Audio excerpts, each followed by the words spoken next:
পূজা M চ্যানেলে সবাইকে welcome. তো আজকে মহাশিবরাত্রির উপোস করেছি। তো রেডি হয়ে চলে এসেছি পার্কে, অলরেডি স্টেশনেও চলে এসেছি। তোমরা দেখতে থাকো কোথায় জল ঢালতে যাচ্ছি, পুরো ভিডিওটা তোমাদের সঙ্গে শেয়ার করছি। চলো, আমাদের সঙ্গে মনও আছে, ঝিলিক, মামনি।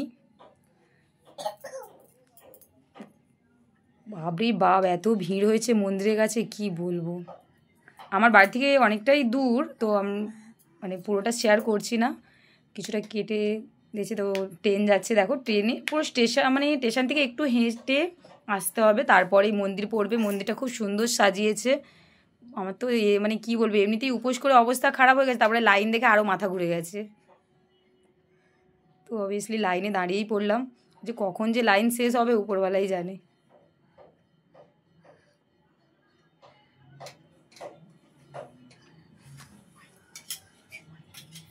দেখতে থাকো তোমরা। তো প্রত্যেকবার একটু তাড়াতাড়ি চলে আসি, তো আজকে একটু লেটও হয়ে গেছে।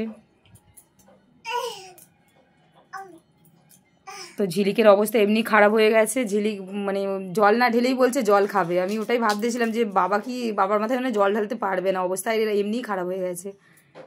শেষমেশ মন্দিরে ঢুকলাম। উপোস এমন করেছে সারাদিন, মানে জলটাও একটু স্পর্শ করতে, থুতো তো ঘিটা জানি, তোমরা সবাই জানো আর কি বলবো। তো সেই পরিপ্রেক্ষিতে মানে ঝিলিকের অবস্থা যা হচ্ছে, সে মানে উপরবেলায় জানে আর ঝিলিক জানে। অলরেডি মন্দিরে মানে পা দিলাম, মানে একটু শান্তি শান্তি লাগছে যাকে বলা যায়, যে মানে ঠিকঠাকভাবে মন্দিরে এবার জলটা ঢালতে পারলে বাঁচি। 8:30 9টা বেজে গেছে। দেখো ঠাকুরের ভিডিওটা মানে ভিডিও করতে দিচ্ছিল না, তাও একটু সাইড থেকে করলাম, তোমরা দেখতে থাকো। তো এবার জল ঢেলে বেরিয়ে চলে এসেছি। ধূপ দেখাচ্ছে, ধূপ মোমবাতি দেখিয়ে প্রণাম করে নিলাম। এই মনোটাকে নিয়ে গেছে, মনো তো এদিক সেদিক দৌড়াদৌড়ি করছে, আবার ভয়ও লেগে যাচ্ছে। এখানে হরি মন্দির আছে, হরি মন্দিরের এখানে পুজো চলছে, বাবা ঠাকুর মাসে সব জোগাড় করছে, ওখানে হোম হচ্ছে।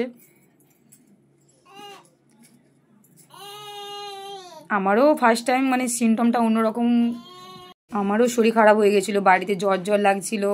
তো আমি ভাবছিলাম মানে জল ঢালতে পারবো না। শেষমেশ ঠাকুরের বাসাতে জল ঢালতেই পারলাম। মাথাও টিপটিপ করছিল। মানে তোমরা উপোস করো এমনিতেই, তোমরাও জানো, বুঝতেই পেরেছো কেমন হয়। তো অলরেডি জল ঢেলে ঠাকুরকে ধূপ দেখিয়ে রাস্তায় আবার হাঁটছি, আবার বাড়ি যাব।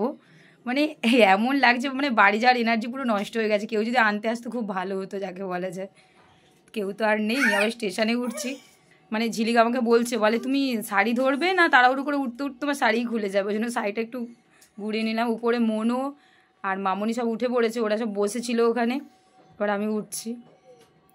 তো মানে কুকুরটা দাঁড়িয়ে আছে, আমার তো কিছু দেওয়ার নেই, আমার কাছে কিছু ছিলও না, নাহলে খাওয়াতাম। তো আমার এত গলা শুকিয়ে যাচ্ছিলো, লাস্টে আমি একটু গলাটা ভিজিয়ে নিলাম ঠাকুরের প্রসাদ খেয়ে যাকে বলা যায়, চরণামৃত খেয়ে। মনো আর মামনি হাঁটছে, স্টেশনে চলে এসেছি। শাড়ি পরে আমাকে কেমন লাগছে পুরো, বাট কেমন সেজেছি সেটা কমেন্টে তোমরা জানাবে। তো আমাদের এটা মেছেদা স্টেশন, হাঁটছি এখনও, বাড়ি ঢুকিনি, বাড়ি ঢুকতে একটু লেট, মানে আর একটু যেতে হবে এখনও। তো মনোর হাত ধরে নিলাম, কারণ আমাকে সবাই বকছে, বলে ও বাচ্চার হাত ধরো, বাচ্চা দৌড়াদৌড়ি করছে। ও বাচ্চাটাও এত দুষ্টু, হাত ধরবে তো না, দৌড়ে দৌড়ে চলে যাচ্ছে একা একা।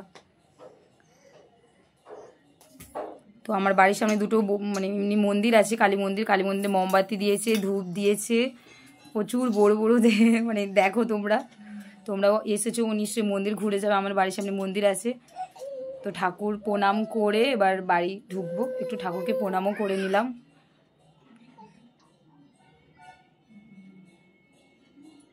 ভিডিওটা কেমন হয়েছে তোমরা ফুল ভিডিও দেখে লাইক অ্যান্ড সাবস্ক্রাইব করবে।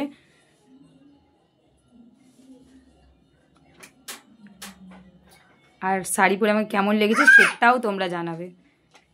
চলো বাই ফ্রেন্ডস।